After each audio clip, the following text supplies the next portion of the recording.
Selamat siang saudara-saudara yang kekasih dalam Kristus Yesus, baik yang ada di ruangan ini, juga saudara yang berada di rumah yang menggunakan Zoom di mana saja.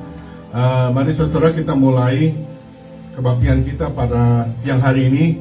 Kita akan membuka di dalam doa. Tuhan Allah Bapa kami dalam surga, Bapa yang kami sembah di dalam Yesus Kristus ya Tuhan.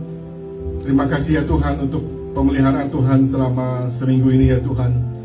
Dan kami mau ya Tuhan pada minggu ini datang kepadamu ya Tuhan untuk menyembahmu ya Tuhan. Kami mau menyampaikan puji-pujian karena Engkau yang patut kami puji. Dan kami mau membuka telinga kami, membuka hati kami untuk mendengarkan firman-Mu ya Tuhan, yang menyuburkan dan menyirami kehidupan kami. Terima kasih ya Tuhan untuk hamba-Mu Pak Pipi yang sudah Tuhan hantar. Biar kiranya Tuhan akan mengurapinya. Dan sekali lagi ya Tuhan, kami menyerahkan kebaktian ini dari awal hingga akhirnya hanya di dalam nama Bapa, Putra, dan Roh Kudus. Amin.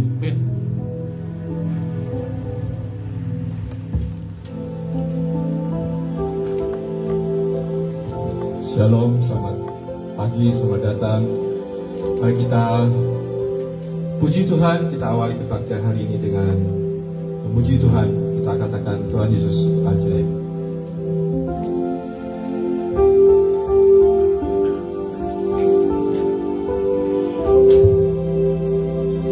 Kita nyatakan iman percaya kita. Yesus aja berkuasa, ada mujizat sebab Yesus aja.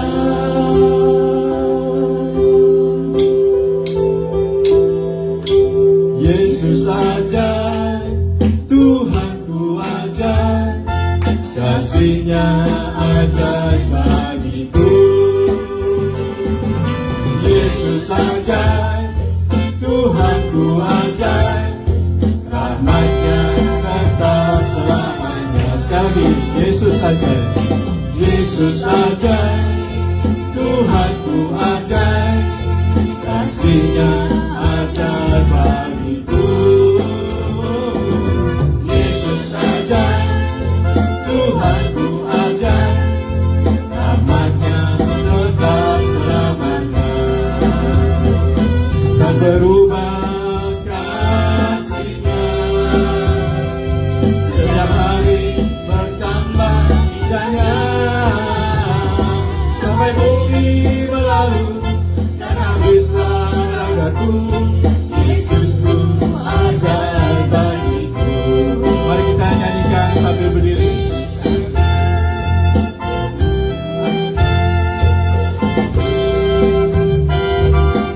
Mari kita puji Tuhan. Yesus ajaib, Tuhanku ajaib, kasih-Nya ajaib bagiku. Yesus ajaib, Tuhanku ajaib, rahmat-Nya tetap selamanya. Tak berubah kasih-Nya, setiap hari bertambah indahnya. Sampai bumi berlalu dan habislah ragaku, Yesus tu ajaib bagiku. Sekali lagi yo. Yesus ajaib, Tuhanku ajaib, kasih-Nya ajaib bagiku. Yesus ajaib, Tuhanku ajaib, rahmat-Nya tetap selamanya. Amin. Tak berubah kasih-Nya, setiap hari bertambah indahnya. Sampai bumi berlalu dan habislah ragaku, Yesus tu ajaib bagiku. Tak berubah kasih-Nya, setiap hari bertambah indahnya. Sampai bumi berlalu dan habislah ragaku,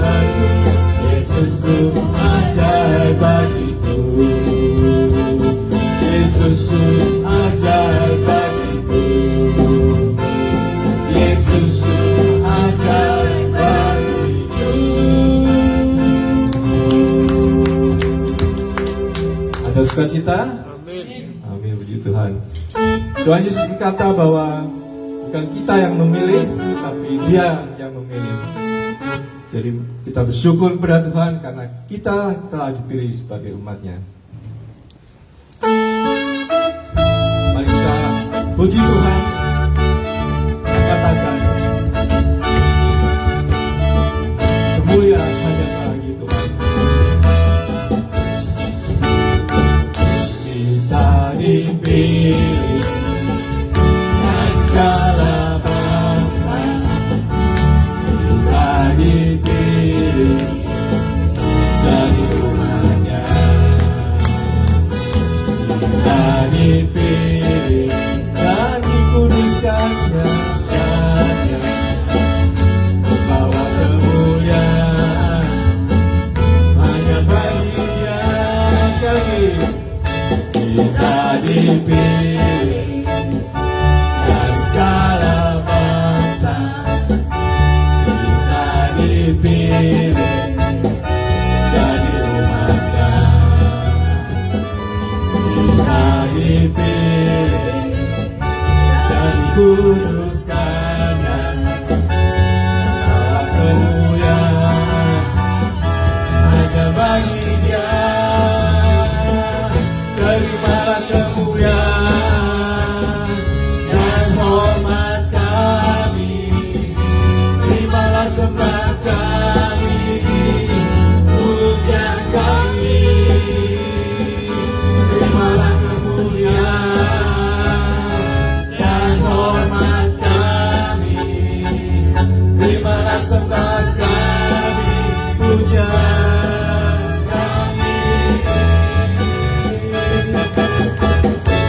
Kita puji Tuhan sekali lagi karena kita umat pilihan-Nya, jadi umat Israel, umat bangsa pilihan Tuhan. Kita dipilih dari segala bangsa, kita dipilih jadi umat-Nya. Kita dipilih dan dikuduskan-Nya, membawa kemuliaan hanya bagi Dia. Terimalah kemuliaan dan hormat kami, terimalah sembah kami, pujian kami. Terimalah kemuliaan dan hormat kami, terimalah sembah kami, pujian kami. Terimalah kemuliaan dan hormat kami, terimalah sembah kami, pujian kami. Terimalah kemuliaan dan hormat kami, terimalah sembah kami, pujian kami. Terimalah sembah kami, pujian kami. Terimalah sembah kami, pujian kami.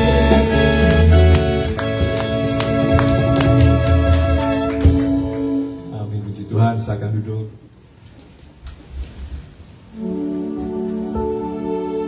Firman Tuhan hari ini adalah kata mujizat next door. Mari kita puji Tuhan, kita katakan bahwa mujizat masih ada. Kita nyatakan iman kita, kita nyanyikan mujizat masih ada.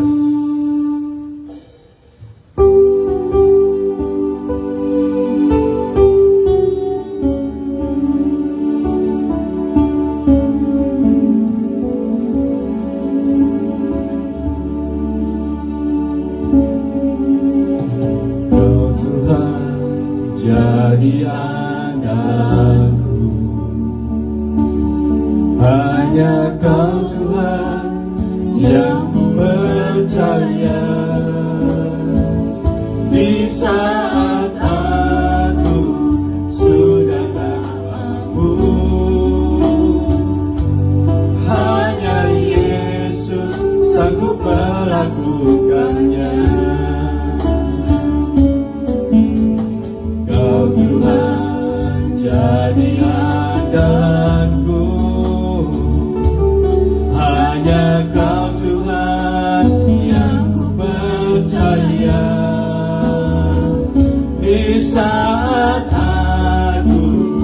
sudah tak mampu.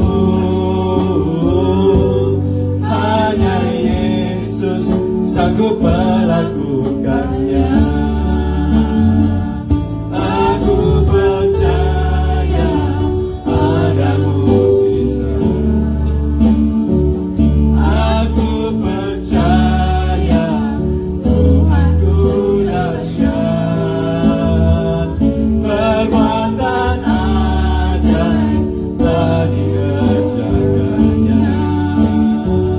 Aku percaya ada mujizat. Aku percaya ada mujizat. Aku percaya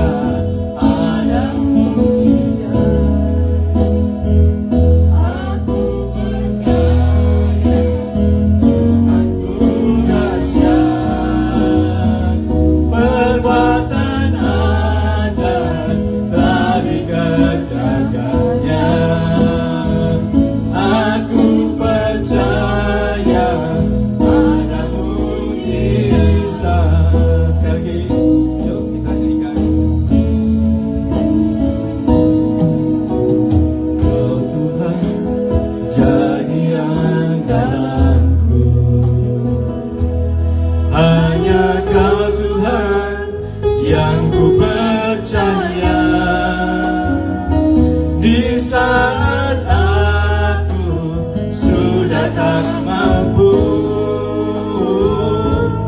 hanya Yesus sanggup melakukannya. Aku percaya ada mujizat. Aku percaya Tuhanku dahsyat. Perbuatan ajaib telah dikerjakannya. Aku percaya ada mujizat. Aku percaya ada mujizat. Aku percaya ada mujizat.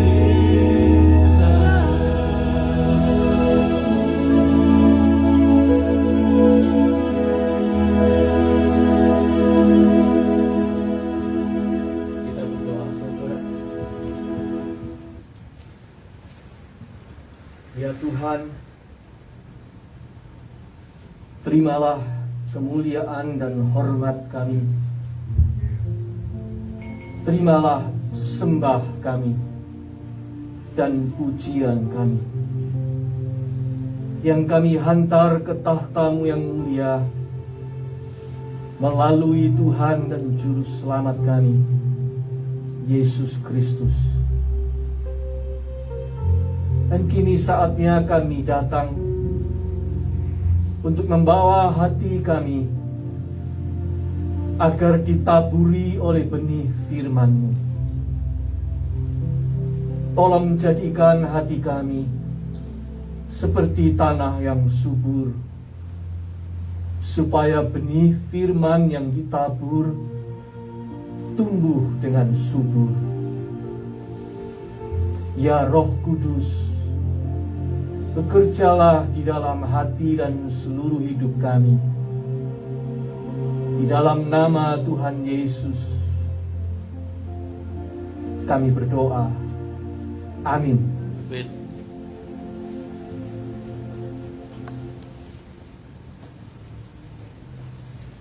Ya, selamat siang saudara, selamat berjumpa kembali.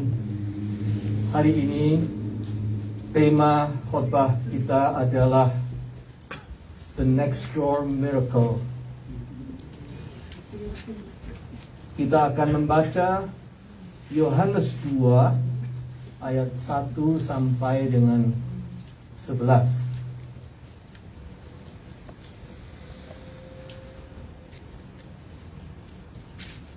Yohanes 2 ayat 1 sampai dengan 11. Pada hari ketiga ada perkawinan di Kana yang di Galilea, dan ibu Yesus ada di situ. Yesus dan murid-muridnya diundang juga ke perkawinan itu. Ketika mereka kekurangan anggur, ibu Yesus berkata kepadanya, "Mereka kehabisan anggur." Kata Yesus kepadanya, "Mau apakah engkau daripadaku, ibu? Saatku belum tiba." Tetapi Ibu Yesus berkata kepada pelayan-pelayan, "Apa yang dikatakan kepadamu, buatlah itu." Di situ ada 6 tempayan yang disediakan untuk pembasuhan menurut adat orang Yahudi, masing-masing isinya 2-3 puyung. Yesus berkata kepada pelayan-pelayan itu, "Isilah tempayan-tempayan itu penuh dengan air." Dan mereka pun mengisinya sampai penuh. Lalu kata Yesus kepada mereka, "Sekarang cedoklah dan bawalah kepada pemimpin pesta." Lalu mereka pun membawanya. Setelah pemimpin pesta itu mengecap air yang telah menjadi anggur itu, dan ia tidak tahu dari mana datangnya, tetapi pelayan-pelayan yang mencedok air itu mengetahuinya, ia memanggil mempelai laki-laki dan berkata kepadanya, "Setiap orang menghidangkan anggur yang baik dahulu, dan sesudah orang puas minum, barulah yang kurang baik. Akan tetapi, engkau menyimpan anggur yang baik sampai sekarang." Hal itu dibuat Yesus di Kana yang di Galilea sebagai yang pertama dari tanda-tandanya, dan dengan itu ia telah menyatakan kemuliaannya, dan murid-muridnya percaya kepadanya. Demikianlah pembacaan Alkitab, firman Tuhan. Berbahagialah kita yang mendengar firman Allah dan memeliharanya. Haleluya.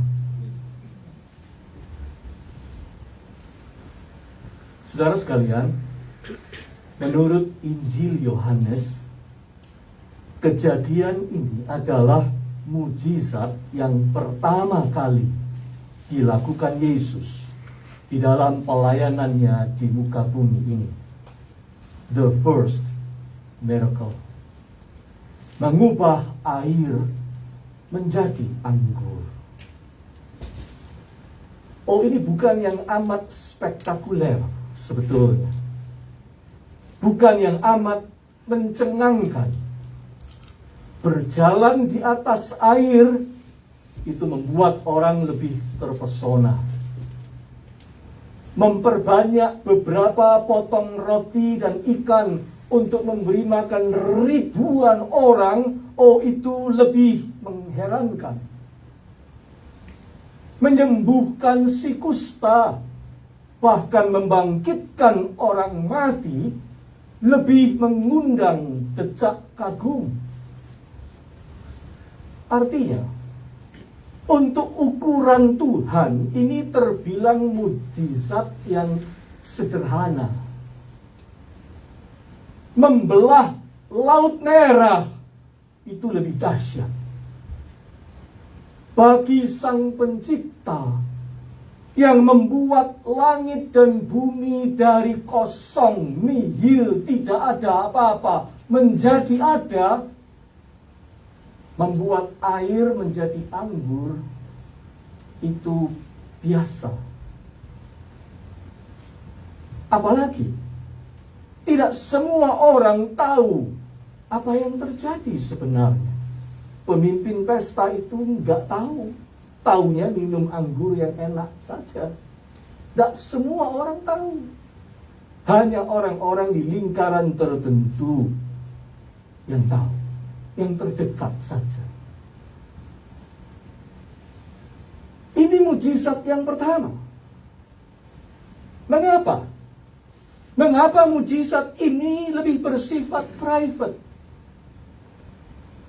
Hanya menyapa lingkaran orang-orang terdekat? Mengapa sebagai permulaan mujizat ini tidak menggemparkan publik? Mengapa bukan sebuah gebrakan yang mengundang perhatian? Saudara-saudara, sebab memang bukan itu tujuan sebuah mujizat. Itu sebabnya Yohanes tidak menggunakan istilah mujizat, miracle, melainkan dalam bahasa Yunani disebut semeion. Semeion itu artinya tanda. Itu sebabnya di ayat 12 kita membaca begini. Hal itu dibuat Yesus di Kana yang di Galilea sebagai yang pertama dari tanda-tandanya. Semeion. Mujizat itu hanya sebagai tanda, sign, penunjuk. Mujizat itu bersifat sekunder, menunjuk kepada sesuatu yang lebih primer, yaitu Yesus. Orang seringkali bertanya, do you still believe in miracle? Do you still believe in miracle? Apa kamu percaya mujizat itu masih terjadi hingga sekarang? Perhatikan. Penekanannya adalah pada mujizat. Do you still believe in miracle? Penekanannya pada mujizatnya. Percaya akan mujizat. Nah, Yohanes justru ingin mengkoreksi hal ini. Bukan percaya mujizat yang lebih penting, melainkan percaya pada Sang Pembuat mujizat, yaitu Yesus. Semua mujizat itu cuma tanda yang menunjuk ke arah Yesus, Sang Pembuat mujizat itu. Yang dahsyat itu bukan mujizatnya, tetapi Yesusnya. Saudara-saudara, dan yang penting adalah karena Yesus itu dekat dengan kita. Yohanes mengatakan firman itu sudah menjadi daging seperti kita di pasal 1. Karena Yesus itu Immanuel, Allah yang bersama-sama kita, Allah yang menjadi manusia seperti kita, Allah yang dekat dengan kita, maka sebenarnya mujizat juga tidak pernah jauh dari kehidupan kita. Kalau Sang Pembuat mujizat dekat dengan kita, maka mujizat juga tidak akan jauh-jauh dari kita. Mujizat itu ada di dekat kita, next door, tetangga sebelah kita. Istilahnya the next door miracle. Pertanyaannya, seberapa dekatkah, seberapa dekat mujizat itu dalam hidup kita? Mari kita perhatikan cerita ini dengan lebih seksama. Ada 3 aspek penting yang kita akan perhatikan. Pertama, situasi. Situasi. Orang Amerika suka bilang, there is a situation here. Atau, we have a situation here. Artinya, ada situasi, ada masalah di sini. Di dalam kejadian perkawinan di desa Kana, there was a situation. Dalam perkawinan di desa Kana, ada situasi, ada masalah. Perkawinan di Palestina pada waktu itu adalah sebuah event sosial yang besar. Apalagi di desa, orang sekampung merayakannya. Dirayakan bukan cuma sehari, tetapi berhari-hari, ada yang sampai 7 hari. Pengantin pria dan keluarganya bertanggung jawab, berkewajiban menyediakan makanan dan minuman untuk pesta itu, pesta sekampung itu. Nah, kehabisan anggur adalah masalah yang serius. Hukuman sosialnya itu loh, yaitu malu. Malu yang dialami pada saat yang tidak semestinya. Malu di saat bahagia. Juga malu yang akan dibawa terus sepanjang hidup pengantin itu dan keluarganya. Kejadian kehabisan anggur di pesta perkawinan itu sangat memalukan untuk waktu itu. Dan malunya bisa dibawa seumur hidup, karena orang sekampung akan selalu mengingatnya dan akan selalu membicarakan kejadian memalukan itu. Itu situasinya. Mungkin kita bertanya, bagaimana bisa sampai kehabisan? Tidak jelas bagi kita. Tetapi apapun penyebabnya, pasti ada semacam salah perhitungan atau sesuatu yang meleset dari rencana, atau perencanaannya kurang cermat, kurang baik. Ada yang diabaikan dalam persiapan sehingga terjadi situasi itu. Pokoknya ada yang salah. Kesalahan yang akibatnya besar dan panjang terjadi di hari bahagia. Betapa memalukannya. Sesuatu yang sungguh berpotensi merusak suasana, merusak sukacita di dalam pesta perkawinan sang mempelai. Itulah situasinya. Saudara-saudara, tetapi Yohanes hendak memberikan pesan melalui cerita ini, yaitu bahwa situasi itulah yang akhirnya mengundang keterlibatan Yesus. Situasi itulah yang justru mengundang keterlibatan Yesus. Situasi itulah yang akhirnya mengantarkan orang-orang di lingkaran tertentu menyaksikan terjadinya mujizat.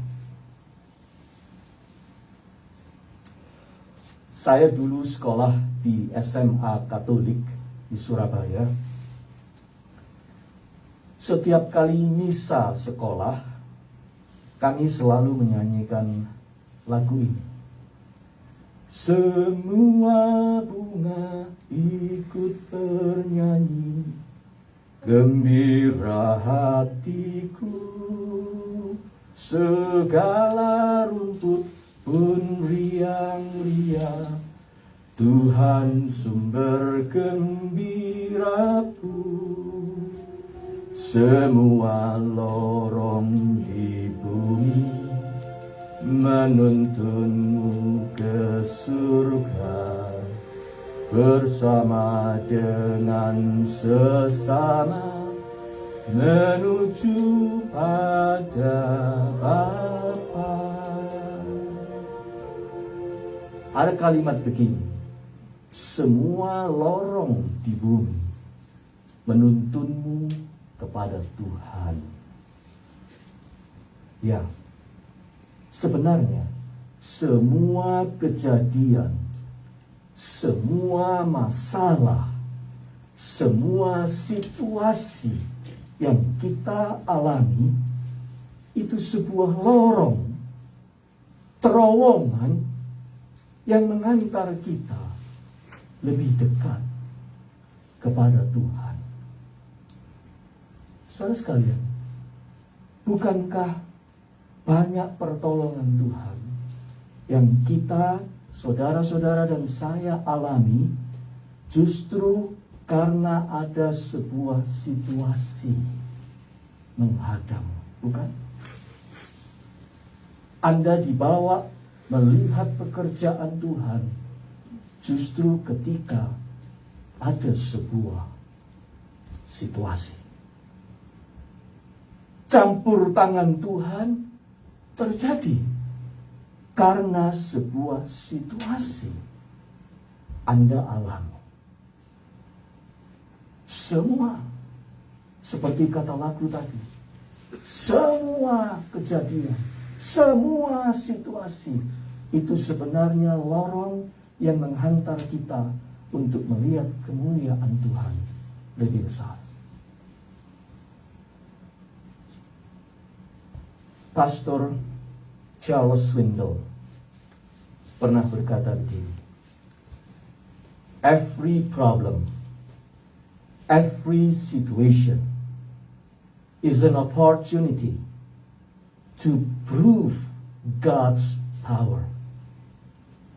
And every day we encounter countless golden opportunities, brilliantly disguised as insurmountable problems. Setiap masalah adalah sebuah kesempatan untuk membuktikan kuasa Tuhan. Dan setiap hari kita ini menjumpai begitu banyak kesempatan-kesempatan emas untuk melihat kemuliaan Tuhan, tetapi kesempatan itu terbungkus, tersamar di dalam problem-problem yang sepertinya tidak mungkin dipecahkan. Pastor Swindoll benar. Tuhan itu seringkali mengirim mujizat yang dibungkus di dalam bungkus situasi, problem, supaya problem itu menghantar kita melihat bagaimana Dia melakukan sesuatu bagi kita.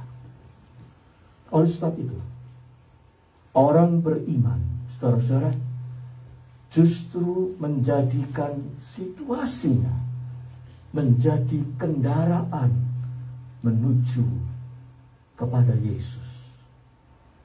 Orang beriman tidak berhenti hanya melihat problemnya atau situasinya, melainkan melihat situasi itu sebagai kesempatan untuk datang kepada Tuhan dan melihat bagaimana Tuhan bekerja di dalam hidup kita. Situasi, problem itu justru dihadirkan untuk membawa kita lebih dekat melihat God's power bekerja di dalam kita. Itu yang pertama yang ingin Yohanes katakan. Mujizat itu sedekat apa? Mujizat itu sedekat situasi-situasi sehari-hari yang kita alami. Situasi-situasi sehari-hari itu merupakan samaran mujizat yang tersamar yang akan membawa kita melihat kemuliaan Tuhan. Sekarang yang kedua, intensi. Kita sampai pada aspek yang kedua. Ada intensi, niat. Itulah Maria, ibunda Yesus. Perhatikan. Situasi yang serius di perkawinan di Kana itu mengantar Maria datang kepada Yesus. Maria betul. Semua situasi itu sebuah undangan, invitation untuk datang kepada Yesus. Dan ketika ada situasi, dia datang kepada putranya itu, Yesus. Sebelum situasinya berkembang menjadi kian memburuk, dia lekas-lekas menjumpai putranya dengan sebuah intensi, sebuah niatan, maksud untuk bagaimana bisa menyelamatkan muka pengantin pria dan keluarganya yang malu nanti kalau kehabisan anggur ini diketahui banyak orang. Niatan yang luhur, bukan? Bukan untuk dirinya sendiri. Maria ingin menyelamatkan muka pengantin pria dan keluarganya. Dia punya intensi, dia punya maksud yang mulia, yang luhur, yang suci. Dia peduli pada mempelai dan keluarganya, dan dia menyodorkan problem atau situasinya kepada Yesus. Mereka kehabisan anggur. Dan perhatikan, ketika jawaban Yesus sepertinya tidak terlalu memberi harapan dan terkesan dingin saja, Maria seperti tidak terpengaruh apa-apa dengan jawaban Yesus itu. Niatnya untuk menolong sudah bulat, dan dia tahu dirinya pergi ke alamat yang tepat. Reaksinya malah mengejutkan kita. Perhatikan ayat 5. Tetapi Ibu Yesus berkata kepada pelayan-pelayan, apa yang dikatakan kepadamu, buatlah itu. Jawaban Yesus seperti tidak terdengar oleh telinganya. Dia tetap maju. Oleh karena itu, di dalam Alkitab bahasa Inggris, terjemahan dari Eugene Peterson berkata begini, she went ahead anyway. She went ahead anyway, telling the servants, whatever he tells you, do it. Dengan kata lain, niatan luhurnya itu tidak terbendung. Maria tetap maju. She went ahead anyway. Mendengar jawaban Yesus, dia tetap maju. Dan dia tetap tahu apa yang akan diperbuat Yesus itulah yang terbaik. Yesus lebih tahu apa yang akan diperbuatnya untuk situasi itu. Waktunya, waktu Yesus. Caranya, cara Yesus. Maria hanya menyiapkan para pelayan untuk sesuatu yang akan terjadi. Apapun yang dia katakan kepada kalian, do it. Itu yang dilakukan Maria. She went ahead anyway. Niatnya begitu kuat. Mukjizat itu sedekat apa? The next door miracle itu sedekat apa? Sedekat sebuah situasi sehari-hari dan juga sedekat niat yang ada di hati kita. Intensi kita. Saudara-saudara, bukankah banyak hal dalam hidup ini yang sepertinya tidak mungkin ternyata terjadi juga semata-mata karena ada niat luhur yang kuat di situ. Sepertinya mustahil, tetapi terbukti ada akhirnya. Semata-mata karena ada niatan suci yang menyala di hati dan tidak kenal kata give up atau menyerah. Contohnya, pembangunan kembali tembok Yerusalem yang sudah runtuh, hancur berkeping-keping, itu menjadi kenyataan. Dibangun kembali. Karena apa? Karena didahului oleh niatan suci luhur di hati seorang bernama Nehemia. Ketika Nehemia menyampaikan niatnya itu ke hadirat Allah, itulah awal dari sebuah mujizat besar, pembangunan kembali tembok Yerusalem. Raksasa Goliat itu tumbang. Diawali dari mana? Diawali dari niat suci dan tulus seorang pemuda bernama Daud yang tidak rela nama Allahnya dihina, nama Tuhan semesta alam yang disembahnya itu diolok-olok. Dia punya niat untuk mengatakan dan membuktikan Allahku itu hidup. Dari situlah terjadi mujizat, raksasa Goliat itu tumbang binasa. Saudara sekalian, sejarah gereja mengenal seorang bapak gereja yang namanya Agustinus. Orang ini dipakai Tuhan luar biasa. Tetapi tahukah Anda, dia dulu seorang pemuda, seorang remaja berandalan, tidak punya harapan, tidak punya masa depan yang bisa diharapkan. Tetapi dia berubah dan dipakai Tuhan luar biasa. Mengapa? Karena ibunya yang bernama Monica itu punya intensi yang suci, dan dia membawanya ke hadirat Tuhan dan berlutut di dalam doa setiap hari. Dan berangkat dari situlah Tuhan mengubah hati putranya itu. Saudara sekalian,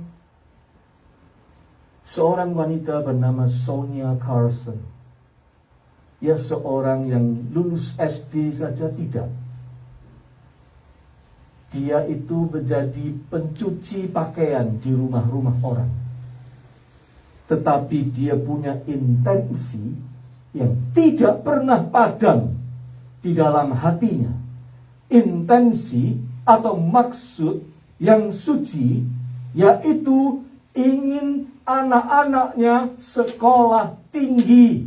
Oleh sebab itu, dia berlutut setiap hari, dia bekerja keras setengah mati, supaya anak-anaknya bisa sekolah, dan terus sekolah sampai tinggi. Akhirnya apa? Salah seorang putranya, namanya Ben Carson, dia adalah dokter ahli bedah syaraf, yang pertama kali berhasil melakukan operasi pemisahan bayi kembar siam di dunia ini.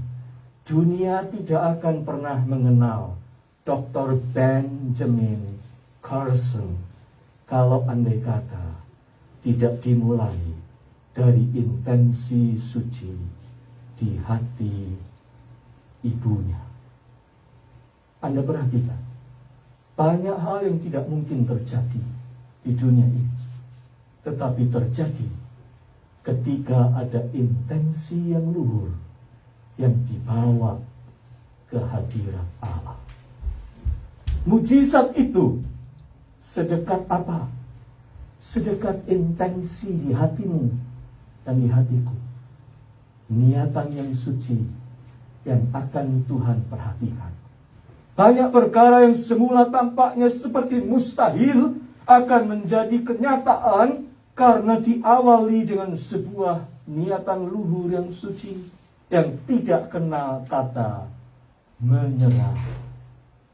Sebaliknya, saudara, satu perkara yang mudah atau persoalan yang biasa saja, tetapi kalau tidak ada niatan baik, maka itu akan bertele-tele dan tidak ada perubahan yang akan terjadi apa-apa. Padahal mungkin itu persoalan biasa. Tapi kalau tidak ada niatan dan tidak ada kesungguhan hati, dia akan bertele-tele menjadi masalah terus. Anda perhatikan, itu bedanya.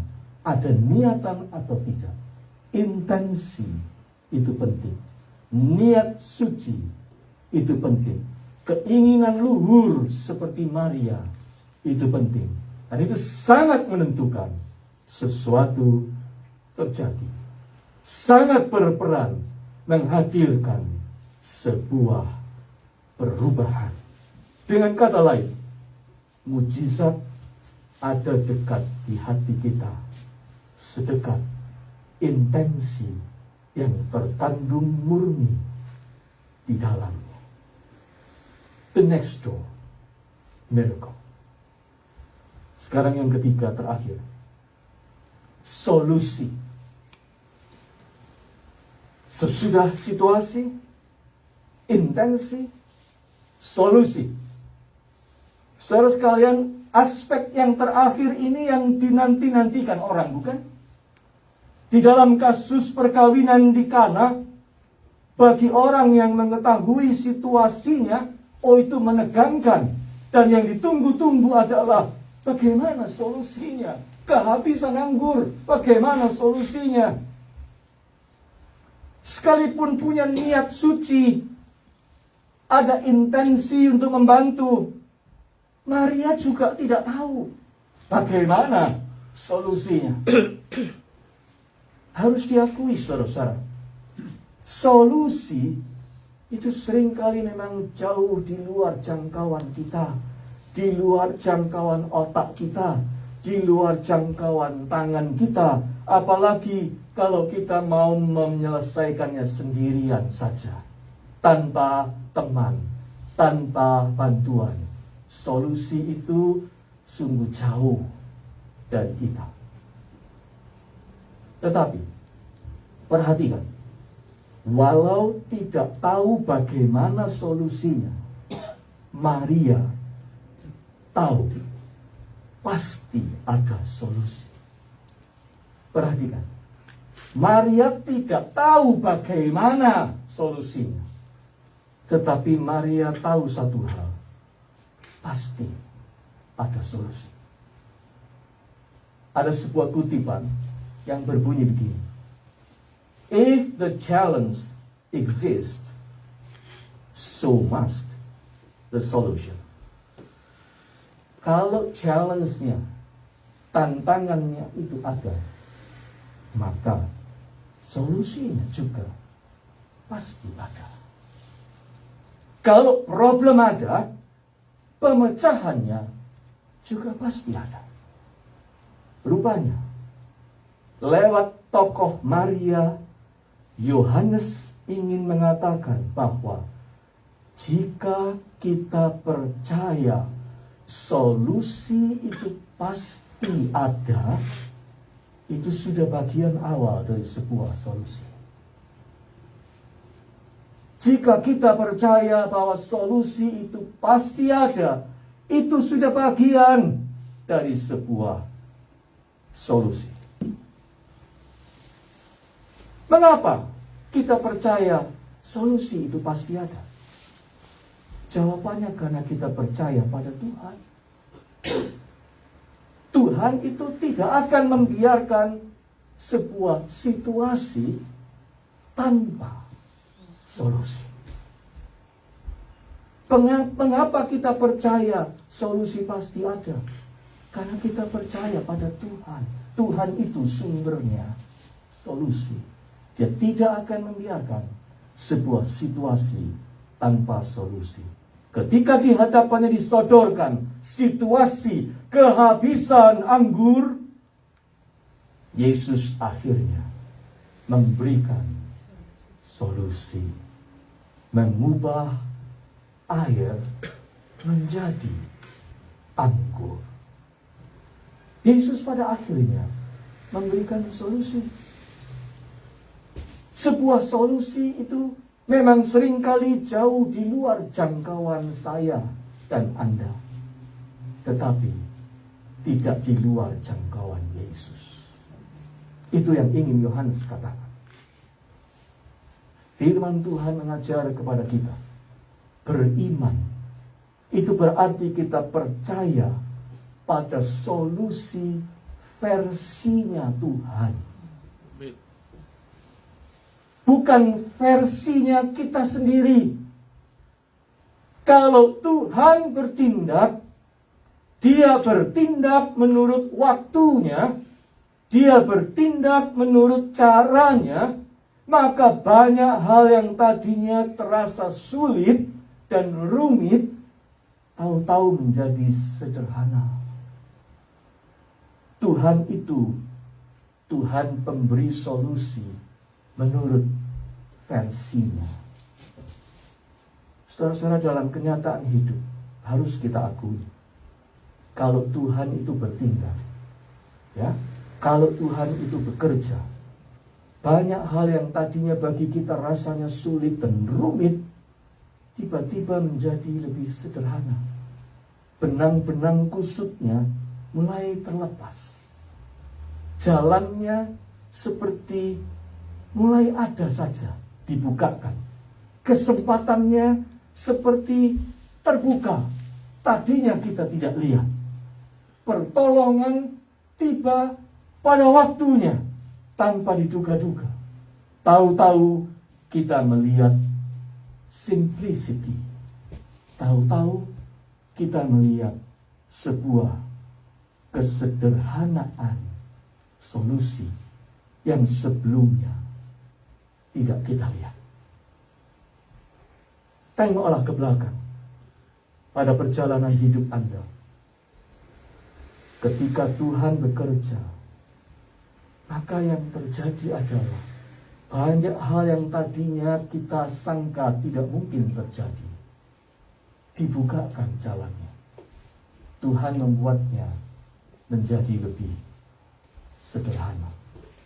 Oleh sebab itu, saintis, ilmuwan ternama Albert Einstein benar ketika dia berkata begini, when the solution is simple, God is answering. When the solution is simple, God is answering. Ketika solusinya menjadi sederhana, tahu-tahu simple, itu berarti Tuhan sedang menjawab doa kita. Tuhan sedang bertindak. Saudara-saudara, solusi itu bagiannya Tuhan, bukan bagian kita. Tuhan itu pemberi solusi, tetapi menurut versinya. Akhirnya, meskipun solusi itu adalah bagiannya Tuhan, tidak berarti kita tinggal pasif saja. Pagi-pagi Maria sudah mengingatkan kepada para pelayan, apa yang dikatakan kepadamu, buatlah itu.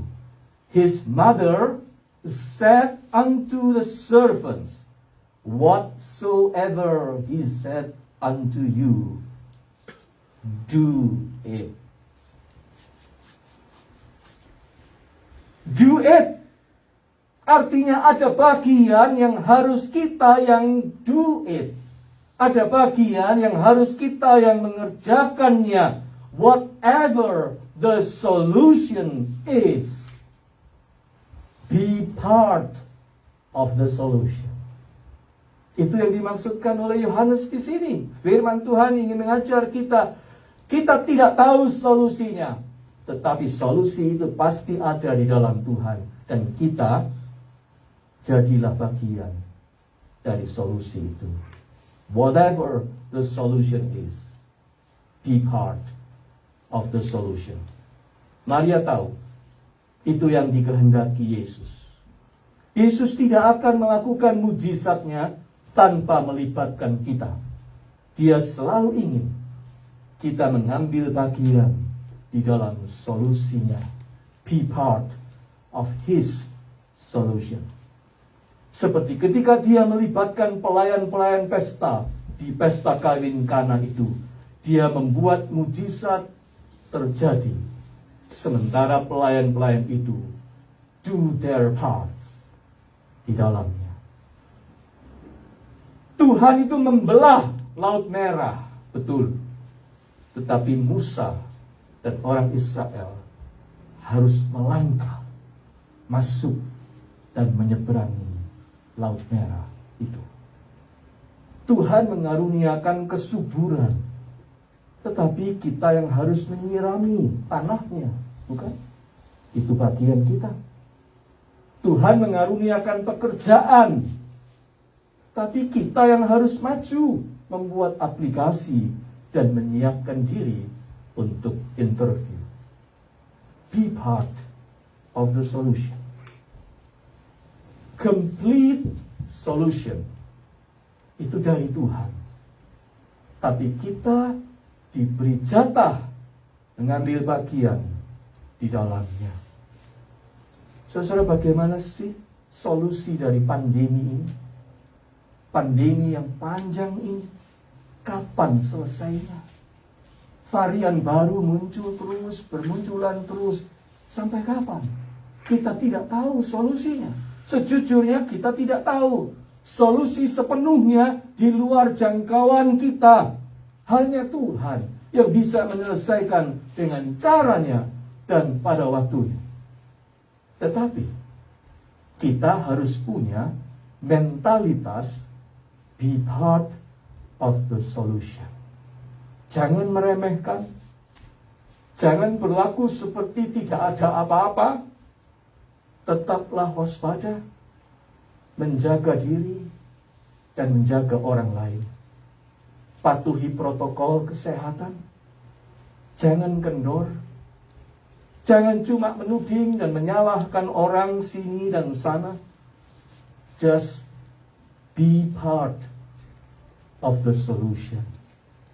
Jangan be part of the problem. Kita ini punya tanggung jawab. Sekalipun solusinya seperti apa, kita nggak tahu.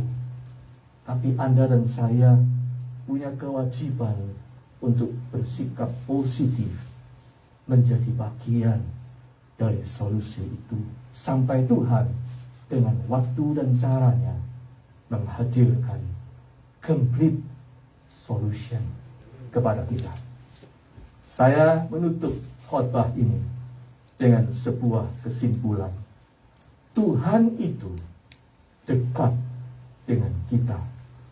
Yesus itu Immanuel. Kalau Tuhan dekat, berarti mujizat itu juga dekat dengan kita. Sedekat apa? Sedekat niatan suci di hati kita untuk mengambil bagian di dalam solusi Tuhan atas situasi yang sedang kita hadapi. Kita percaya pada mujizat? Tentu saja. Karena kita percaya kepada Yesus, Sang Pembuat mujizat. Amin.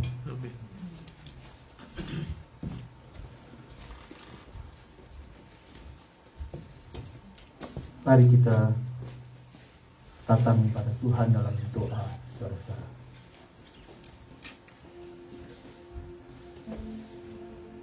Yesus, setiap kami punya situasi masing-masing. Dan banyak situasi itu tak kami ketahui solusinya. Oleh karena itu, ketika kami mendengar firman-Mu ini, kami berdoa dengan niatan suci di hati, membawa beban, persoalan, dan situasi apapun yang kami pribadi alami, atau yang orang-orang lain yang kami kenal dan kami kasihi sedang alami, atau bahkan situasi yang dialami oleh semua orang di dunia ini karena pandemi. Kami datang kepadamu ya Yesus, memohon pertolongan. Kami tahu selalu ada solusi karena Engkau ada. Engkau tidak akan pernah membiarkan sebuah situasi tanpa solusi. Di dalam Engkau ada jawaban. Ya Yesus, kami bawa semua beban dan persoalan kami ke hadirat-Mu.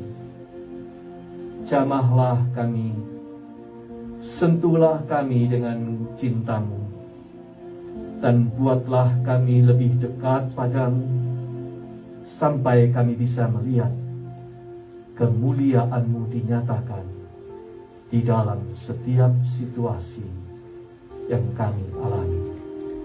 Di dalam nama-Mu Yesus, kami menyerahkan hidup kami.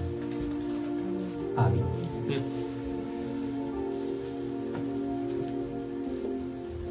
Saudara sekalian, seperti biasa saya minta maaf saya tidak bisa ikut sampai selesai.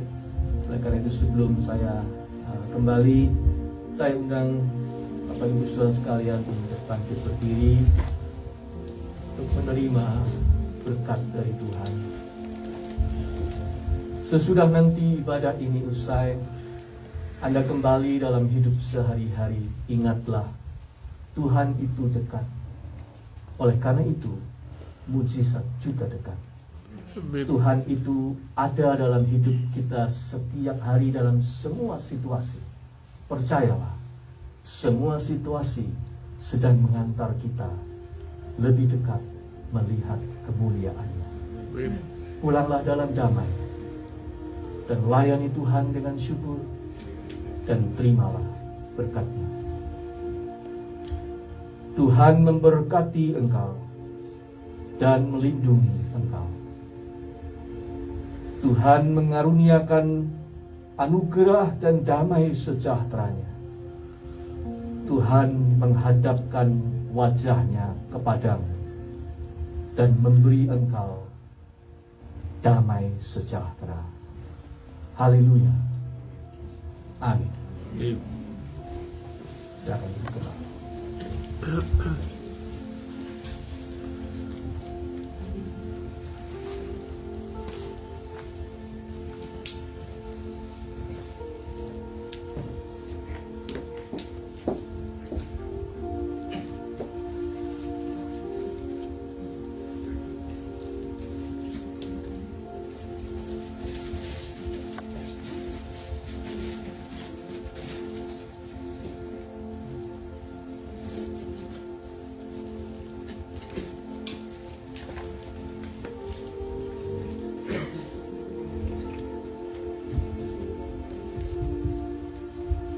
Terima kasih Pak Vicky buat firman-Nya. Mari kita berdoa syafaat untuk saudara-saudara kita yang memerlukan doa.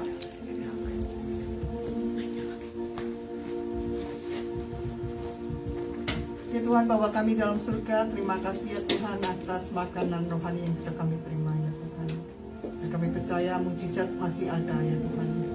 Bila kami dengan situasi dan intensi, kami tahu kami ada solusi ya Tuhan di dalam Engkau. Bila kami punya intention yang baik ya Tuhan, hanya untuk kemuliaan nama-Mu saja. Ya Tuhan, kami menyerahkan juga ya Tuhan saudara-saudara kami yang pada saat ini tidak bisa hadir, yang sakit. Tuhan jamah mereka ya Tuhan. Kami berdoa khususnya buat Cilani ya Tuhan. Kau tahu persendian, Kau tahu yang menceritakan dia. Kami doakan ya Tuhan, biarlah sendi-sendi yang ada di dalam tubuhnya ya boleh berfungsi dengan normal ya Tuhan, boleh sehat kembali ya Tuhan. Rematik ataupun persendian yang kaku ya Tuhan, di dalam nama Yesus kami percaya Engkau akan menyembuhkan dia. Demikian juga dengan kau Handi, Mike ya Tuhan, yang kidneynya belum berfungsi ya Tuhan dengan normal, dan kami percaya Engkau akan menyentuh ya Tuhan, biarlah mereka boleh juga Kau sembuhkan seperti Engkau menyembuhkan Koyongki. Demikian juga Tony, Ibu Aimin, dan tim Udon, demikian juga dengan Cilusi ya Tuhan. Engkau tahu mereka satu persatu kesehatan mereka, Cilusi yang masih belum bisa mendengar dengan baik, juga dengan Bu Aimin yang kehilangan suara, juga dengan pendengarannya juga ya Tuhan. Kami percaya mujizat-Mu yang akan terjadi ya Tuhan buat penyembuhan mereka. Karena kami tahu Engkau Tuhan adalah Tuhan yang hidup, yang mampu ya Tuhan. Kalau tapi yang ajaib, yang mampukan menyembuhkan mereka. Demikian juga Aiin, kakinya yang masih sakit, juga Mei. Oh Tuhan, kami menyerahkan mereka ya Tuhan, juga senior-senior yang ada di Maranatha ini, buat Tante Olha, ke Tim, ke Aiin, Tim, Tante Christina, juga Tante Yuliana, Vivi, dan yang lain kami belum sebutkan ya Tuhan. Kau sertai mereka yang terima kasih ya Tuhan, dengan umur yang sudah senior, tapi mereka masih tetap mengasihi Engkau, tetap on fire di dalam Engkau ya Tuhan. Tetap mendoakan mereka biar anak-anak muda ini ya Tuhan boleh menjadi mereka menjadi contoh buat orang-orang muda yang ada di sini ya Tuhan. Terima kasih ya Tuhan, kami juga menyerahkan dengan COVID yang masih belum selesai, dan Omikron dan baik apa yang bergantian ini ya Tuhan. Hanya Engkau yang tahu ya Tuhan. Kami percaya dengan setiap kejadian ada maksud Tuhan. Biar kami sebagai anak-anak-Mu yang tetap bersandar, tetap percaya bahwa Engkau punya maksud yang baik. All things work together for good ya Tuhan.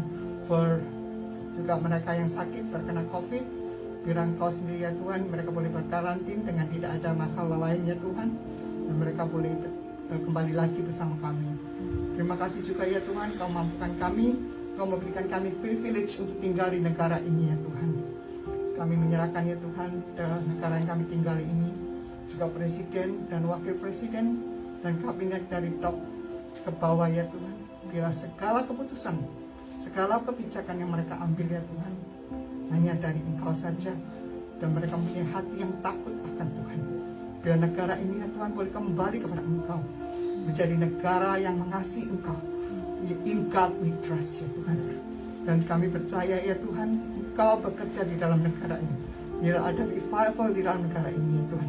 Karena biarlah setiap orang ya Tuhan, untuk bisa humble ourselves ya Tuhan, untuk datang kepada Engkau dan turn from dari kejahatan kami ya Tuhan. Karena kami percaya Engkau akan mendengar doa kami, Engkau akan men-heal our land ya Tuhan. Demikian juga negara Indonesia yang kami tinggalkan. Masih banyak saudara-saudara kami yang ada di Indonesia, kami mendengarkan mereka ke dalam tangan ya Tuhan. Juga negara Indonesia, juga Presiden Jokowi yang banyak serangan dan tantangan ya Tuhan yang dialami. Oh Tuhan, kami menyerahkan ya Tuhan, biar Kau sendiri juga beri mereka Pak Jokowi wisdom ya Tuhan dalam menangani negara ini.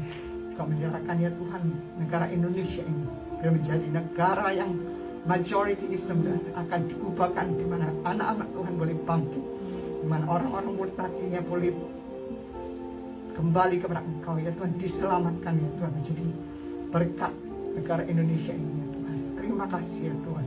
Terima kasih, kami percaya doa ini Engkau sudah dengar. Kami percaya Engkau menjawab sesuai dengan waktu-Mu, karena kami doakan ini di dalam namakan beralaskan Tuhan Yesus Juru Selamat kami yang hidup. Amin. Amin.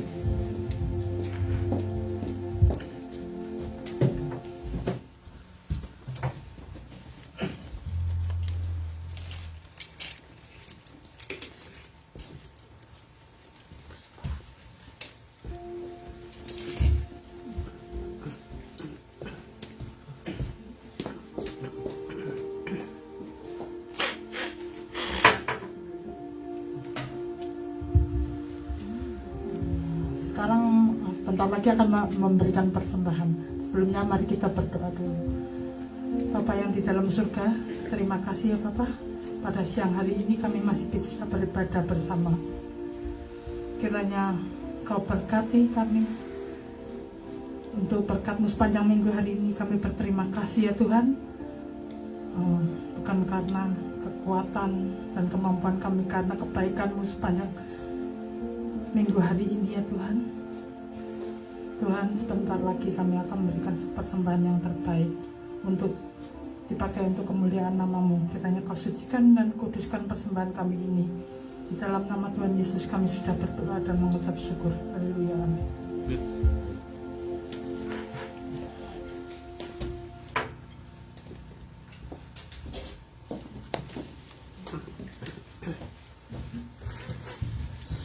Selagi persembahan diedarkan, mari kita menaruh harapan kita sesuai firman yang disampaikan Pak Bibi tadi. Kita nyanyikan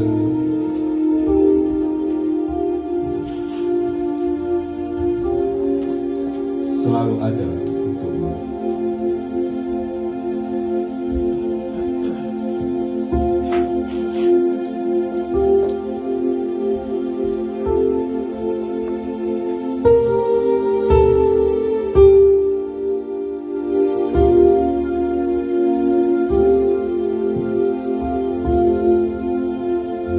Tak selamanya mentari bersinar,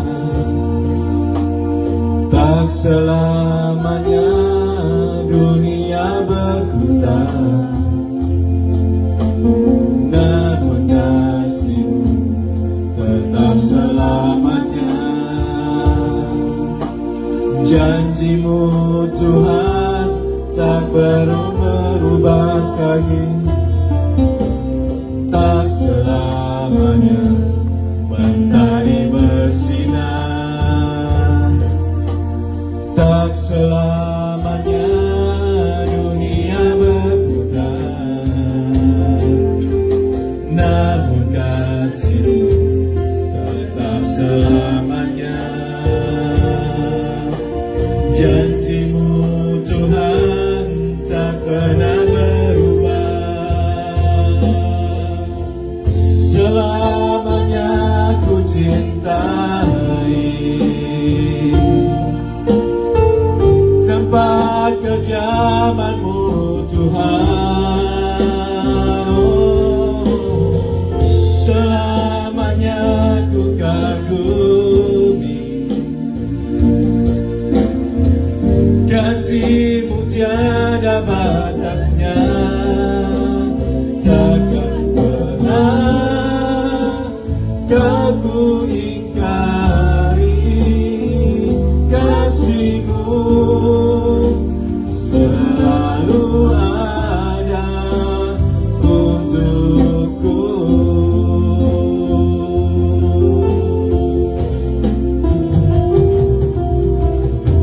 Selamanya ku cintai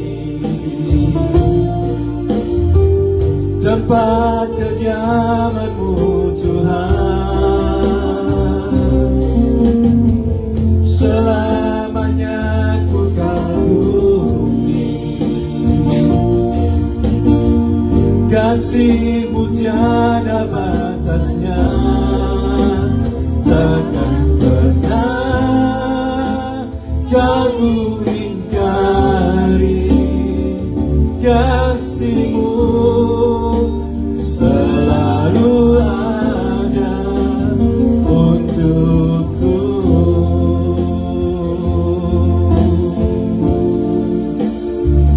Kasih-Mu selalu ada untukku.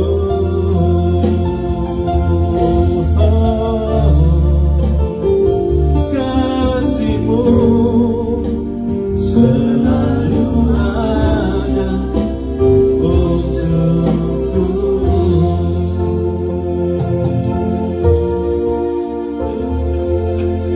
Ya, lagu ini lagu istimewa ya, karena kayaknya ini ngambilnya dari kitab Wahyu. Jarang ada lagu ngambil dari kitab Wahyu.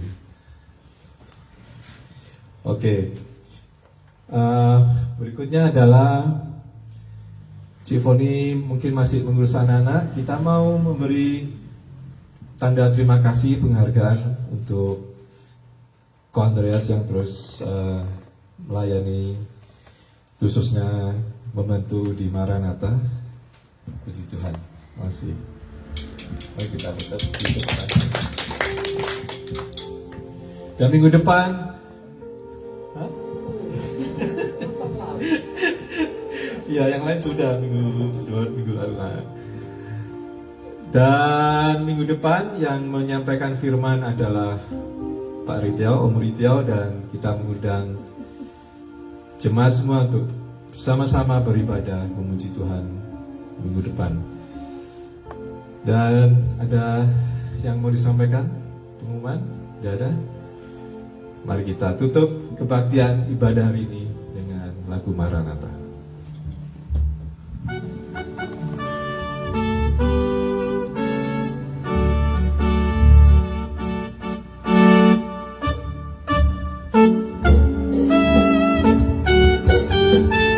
Mari kita nyanyikan sambil berdiri.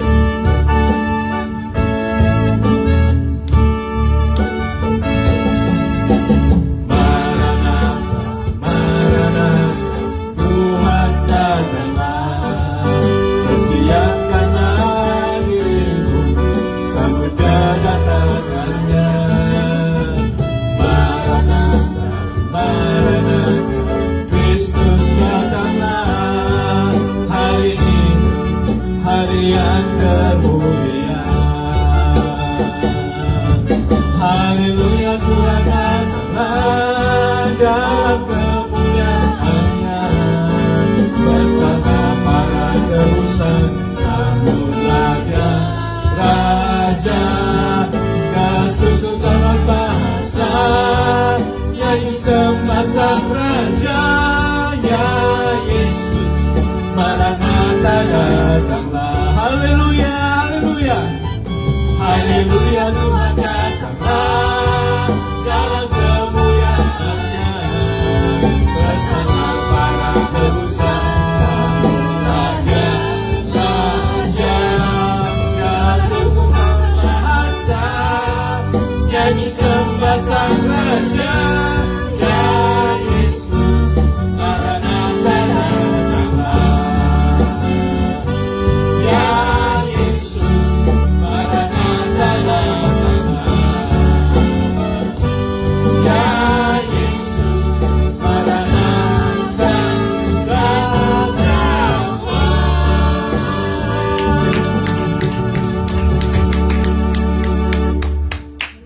Puji Tuhan. Ibadah selesai. Saat teduh.